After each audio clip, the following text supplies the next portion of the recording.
अमर एक सुनसान रास्ते पर अपने कार ड्राइव करता हुआ मुंबई से पुणे जा रहा था। रात घनी थी और बारिश भी हो रही थी।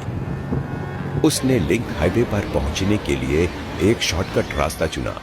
रास्ता कच्चा था और दोनों तरफ पहाड़ियों से घिरा हुआ था। दूर दूर तक कोई घर या इंसान नजर नहीं आ रहे थे।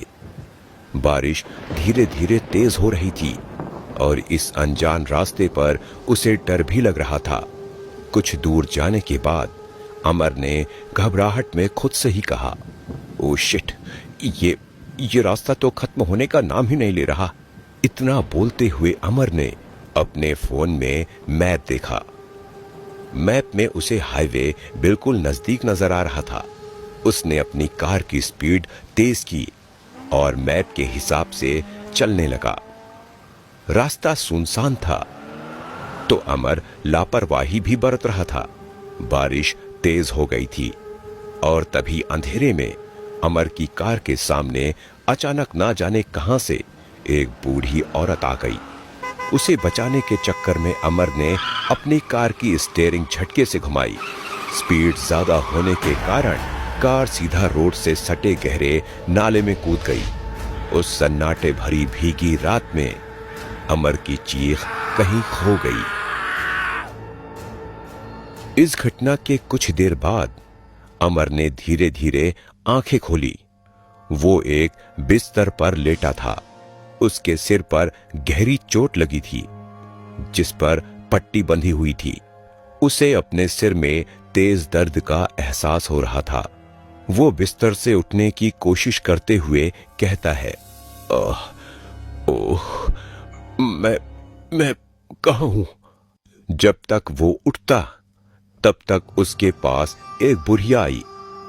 ये वही बुढ़िया थी जिसे बचाते हुए अमर की कार का एक्सीडेंट हुआ था। उसने अमर के सिर पर हाथ रखते हुए कहा, घबराओ मत बेटा, तुम सुरक्षित हो। मुझे बचाने के चक्कर में तुम्हारे कार का एक्सीडेंट हो गया था। मैं तुम्हें यहाँ ले आई।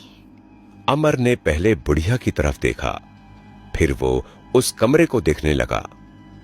कमरा काफी पुराना था और अमर को ना जाने क्यों जाना पहचाना लग रहा था। फिर बुढ़िया ने उससे कहा, तुम आराम करो बेटा, मैं तब तक तुम्हारे लिए खाने पीने का इंतजाम करती हूँ। बुढ़िया के चेहरे पर अजीब सी खामोशी थी। वो इतना बोलकर अंदर चली गई। अमर अभी भी हैरान था। आखिरकार बुढ़िया ने उसे कार से बाहर कैसे निकाला होगा या वो यहां तक कैसे पहुंचा होगा। इन्हीं ख्यालों में खोए हुए अमर को नींद आने लगी। वो अपनी आंखें बंद कर सोने की कोशिश करने लगा, मगर उसे कुछ ही देर में वो घटना महसूस होने लगी। उसे लगा जैसे उसके सीने पर कोई वजनदार चीज रखी हुई हो। उसने घबराकर जैसे ही अपनी आंखें खोली तो देखा उसके सीने पर एक छोटी बच्ची बैठी थी जो उसे ही घूर रही थी। काफी डरावना चेहरा था उसका, जिसे देखकर अमर जोर से चीखते हुए उठने की कोशिश करने लगा। बचाओ, कौन हो? कौन हो तुम? तभी अचानक कमरे की लाइट जल गई। अमर ने देखा वो बच्ची गायब हो चुकी थी और दरवाजे पर वही बुढ़िया खड़ी थी। उसने अमर से पूछा, क्या हुआ बेटा, तुम चीख क्यों रहे हो? अमर ने घबराई आवाज में उससे कहा कि कोई बच्ची अभी उसके ऊपर बैठी थी। बुढ़िया ने उससे कहा कि यहां उसके अलावा कोई नहीं रहता। जरूर उसने कोई डरावना सपना देखा होगा। अमर के लिए ये सब समझना मुश्किल हो रहा था। उसने बिस्तर से उठते हुए बुढ़िया से कहा, मैं अब बिल्कुल ठीक हूं। मुझे कहीं जल्दी पहुंचना है। मेरी जान बचाने के लिए आपका बहुत बहुत शुक्रिया। इतना बोलता हुआ अमर उस घर से बाहर निकलने लगा।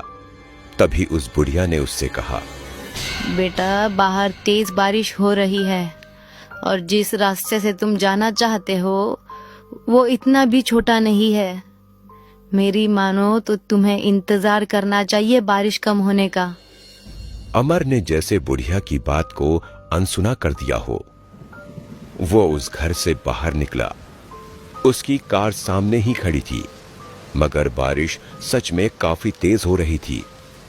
अमर जल्दी से जाकर अपनी कार में बैठ गया। वो उस इलाके को देखकर सोचने लगा, कैसा इलाका था वो। दूर दूर तक उस घर को छोड़कर कुछ भी नहीं था, सिवाय छोटी पहाड़ियों और कच्चे रास्तों को छोड़कर। बहरहाल जो भी था वहां से चल पड़ा। उसने फोन होल्डर में लगा हुआ अपना फोन देखा। फोन में बिल्कुल भी नेटवर्क नहीं था, फिर भी मैप उसे सही डायरेक्शन दे रहा था। हाईवे अभी भी पास नजर आ रहा था। अमर किसी तरह बस हाईवे तक पहुंचना चाहता था। उसने फिर अपनी कार की स्पीड पूरी तरह से डर गया और एक बार फिर एक बड़ी सी चट्टान से टकराकर उसकी कार का एक्सीडेंट हो गया। अमर को जब होश आया, वो एक बार फिर से उसी घर में था। उसके सामने फिर से वही बुढ़िया थी। ये सब देखकर अमर बुरी तरह घबरा गया। उसे समझ में नहीं आ रहा था वो बार बार एक्सीडेंट के बाद इस घर में कैसे पहुंच जा रहा था। ये कैसा मायाजाल था। अमर हिम्मत करके उठा और उस घर से बाहर निकलने लगा। उसके शरीर में कई जगह गहरी चोटें लगी थी। बुढ़िया ने एक बार फिर मुस्कुराते हुए उससे कहा, बेटा, बाहर तेज बारिश हो रही है और जिस रास्ते से तुम जाना चाहते हो वो इतना भी छोटा नहीं है। मेरी मानो तो तुम्हें इंतजार करना चाहिए बारिश कम होने का। अमर घर से बाहर निकला। इस बार उसने अपनी कार भी नहीं ली। बारिश अभी भी काफी तेज हो रही थी। अमर उस सुनसान रोड पर बेतहाशा भागता जा रहा था। उसके शरीर पर जगह जगह ताजे चोट के निशान थे। कुछ दूर जाने के बाद अमर को अपने घावों पर तेज जलन का एहसास होने लगा। उसने महसूस किया आसमान से अल्कोहल बरस रहा था, जिस वजह से उसे ये जलन हो रही थी। अमर जमीन पर गिर गया और बुरी तरह से तड़पने लगा। बचाओ मुझे, बचाओ, बहुत दर्द हो रहा है। बारिश देखते देखते फिर से बदल गई। इस बार अल्कोहल की जगह खून बरस रहा था। अमर के शरीर में चीखने की भी ताकत नहीं बची थी। धीरे धीरे उसकी आंखों के सामने अंधेरा होता चला गया।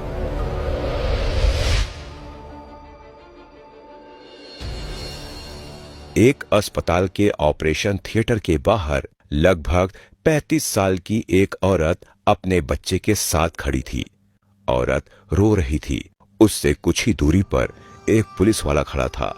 कुछ ही देर में ऑपरेशन थिएटर के अंदर से एक डॉक्टर बाहर आते हुए बोला, आई एम सॉरी मैडम, हम मिस्टर अमर को नहीं बचा पाए।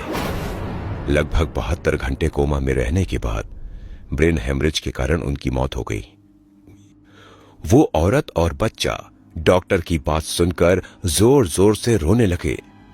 फिर उस औरत ने रोते हुए पास खड़े पुलिस इंस्पेक्टर से पूछा कि आखिरकार ये सब कैसे हुआ। पुलिस इंस्पेक्टर ने बताया, मैडम, मिस्टर अमर की कार हमने पुणे हाईवे के पास से बरामद की। डिवाइडर से टकराने की वजह से इन्हें काफी गंभीर चोटें आई थी। सांसें चल रही थी मगर ये कोमा में जा चुके थे। हमने और पड़ताल की तो पता चला मिस्टर अमर काफी नशे की हालत में थे। उन्होंने पुणे हाईवे पर जल्दी पहुंचने के लिए एक शॉर्टकट लिया था, जहां रास्ते में नशे की हालत में उन्होंने एक बूढ़ी औरत और एक छोटी सी बच्ची पर कार चढ़ा दी थी और उन दोनों ने मौके पर ही अपना दम तोड़ दिया था। पुलिस से बचने के लिए वो वहां से भागे। कार की स्पीड ज्यादा थी जिस वजह से उनका एक्सीडेंट हो गया। हम उन्हें फौरन अस्पताल लेकर आए मगर डॉक्टर उन्हें नहीं बचा पाए। इंस्पेक्टर उस औरत को समझा रहा था। उधर ऑपरेशन थिएटर से वही बुढ़िया और छोटी बच्ची बाहर निकल रहे थे। उसके साथ अमर भी था। अमर अपने रोते हुए बीवी बच्चों को देख पा रहा था मगर उन तीनों को कोई नहीं देख पा रहा था। शराब पीकर गाड़ी चलाना जितना खुद के लिए घातक है, उतना ही सड़क पर चलते हुए लोगों के लिए भी।